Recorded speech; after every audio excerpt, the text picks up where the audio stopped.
Do you need to open or work on an Excel file, but you don't have a subscription to Microsoft Office or Excel? No problem. Microsoft offers a free version of Excel called Excel for the Web. In fact, there's also a free version of Word and PowerPoint if you need it.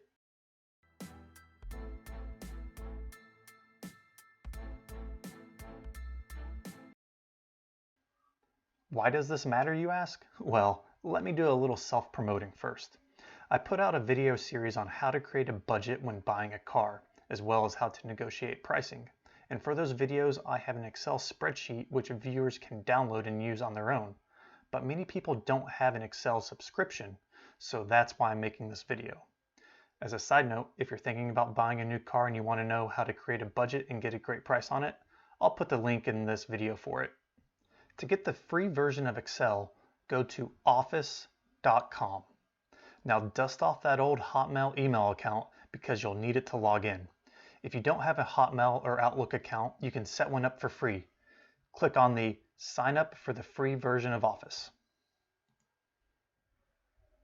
You can create an account using your phone number, or you can create a new email account with an Outlook or Hotmail domain.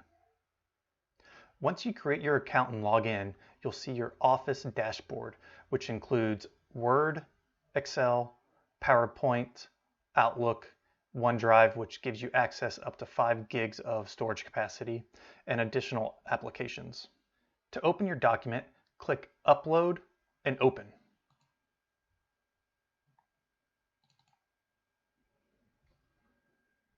For being the free version of Excel, it offers a lot of the same functions that you would normally use in the subscription version, such as pivot tables, graphs, drop-down charts, VLOOKUPs, and scenario analysis. Another option is to use Google Sheets. However, not every function is available to work in Google Sheets.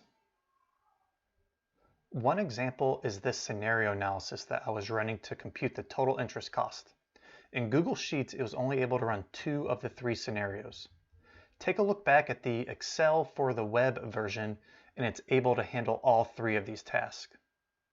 For a free version, it's pretty good. My word of advice is to use the Excel for the Web version over Google Sheets because there's too many formatting errors that will happen when you try to switch between the two. To recap, if you want to open an existing file, click Upload and Open. But if you want to start working on a new file, click New and then select the file type that you want to start working with. If you thought this video was helpful, please hit the like button. And for more useful tips, hit the subscribe button. I'll see you guys later.